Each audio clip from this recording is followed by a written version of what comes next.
कांग्रेस तो सिर्फ बात करती थी, लेकिन मोदी जी ने करके दिखाया। अगर मोदी है तो मोदी है। रोहतक का बहादुरगढ़ का कोसली का रेलवे स्टेशन 30-30 करोड़ रुपए की लागत से वर्ल्ड क्लास रेलवे स्टेशन बन रहा है। हमारे बीच में हमारे गुजरात से आई भारतीय जनता पार्टी की बहनों का मैं स्वागत करता हूँ, धन्यवाद करता हूँ जिन्होंने इतना समय लगा करके उसका महिला जी ने बताया पूरा सिस्टम ही चेंज कर सभी का मेरा बहुत बहुत प्रणाम और धन्यवाद।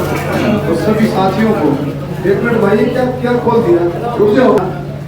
और आपकी जो मांग है, देखो रेलवे के लिए मैंने बहुत कुछ किया, आपको सबको पता है। रोहतक का बहादुरगढ़ का कोसली का रेलवे स्टेशन 30-30 करोड़ रुपए की लागत से वर्ल्ड क्लास रेलवे स्टेशन बन रहा है। काफ़ी नई ट्रेनें चलाई गई, लेकिन ये बात भी मैंने आगे रखी है और आपको वायदा करते हैं कि इस आने वाले सेशन में इस काम को भी, आपके इस काम को हम करवा करके देंगे। और भी कोई बात हो, देखो प्रधानमंत्री मोदी जी सिख संगत का, सिख भाइयों का विशेष रूप से ध्यान रखते हैं। हर एक जगह की राजनीति अलग अलग है। पंजाब की राजनीति अलग है, हरियाणा की राजनीति अलग है, दिल्ली की राजनीति अलग है। आपको इन बातों को भी समझना चाहिए कि आपके मान सम्मान में हरियाणा सरकार, मोदी जी का नेतृत्व कहीं भी कोई कसर नहीं छोड़ता, कहीं कमी नहीं छोड़ता।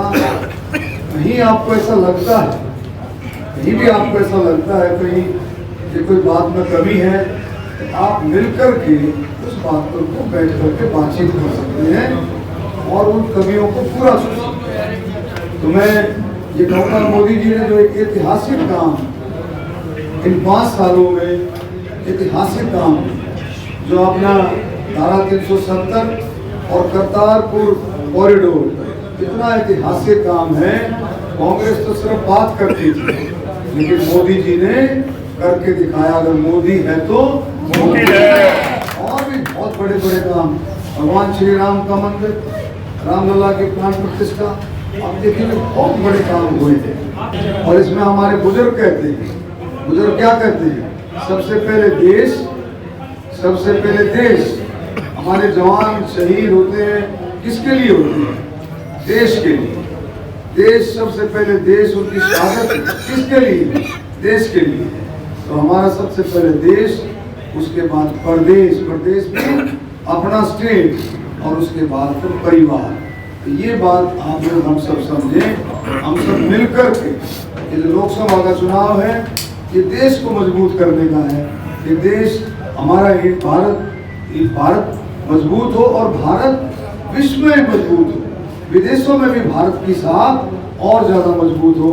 ये आपने देख भी लिया है कि मोदी जी ने देश का मान सम्मान विदेशों में कितना बढ़ा, G20 सम्मेलन में भी देखा। और अब एक और बहुत बड़ी बात, अब देखिए 8 नौसेना के अधिकारी जिनको कतर सरकार ने फांसी की सजा दे दी थी, आज तक आपने सुना कि किसी देश ने फांसी की सजा दे दी हो और उसको सकुशल अगर उसको कोई वापस लेकर के आया तो वो प्रधानमंत्री परिवार। मोदी जी ने आजकल संबोधन आपने देखा कि मेरे परिवारजनों, ये कितना बड़ी बात है। मोदी जी का दिल देखें, और सारा काम ये देश के लिए है। दूसरी विपक्ष की पार्टी क्या कहती है? विपक्ष की पार्टी कांग्रेस है, वो कहती है हमारे को MP बनाओ, हम मुख्यमंत्री। अरे भाई, ये रास्ता तो प्रधानमंत्री चुनने का रास्ता है। मुख्यमंत्री बनने की बात तो 3-4 महीने के बाद आएगी, विधानसभा का चुनाव होगा तब कभी बात रखना। तो मैं ये ठोक करके बात कहता हूँ, आप और हम सब मिल करके इकट्ठे होकर के देश को मजबूत करें, और देश मजबूत मोदी जी के नेतृत्व में होगा। ये आप हम सब जानते हैं, पूरा देश मोदीमयी है, पूरा देश कमलमयी है। उसका कारण क्या? कामों की वजह से।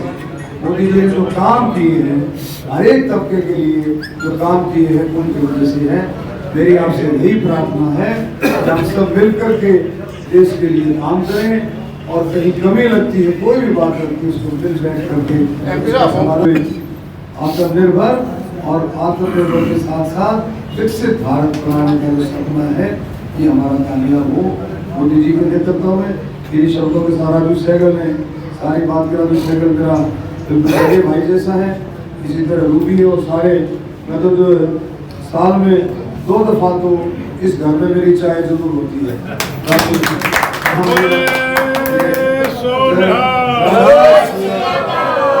यहाँ इस चौक पर रामलीला होती है। रामलीला में जो सारा प्रोग्राम है तो भाई साहब ये देखते भाई, तो मैं इनका फिर से धन्यवाद करता हूँ। भारत माता की जय।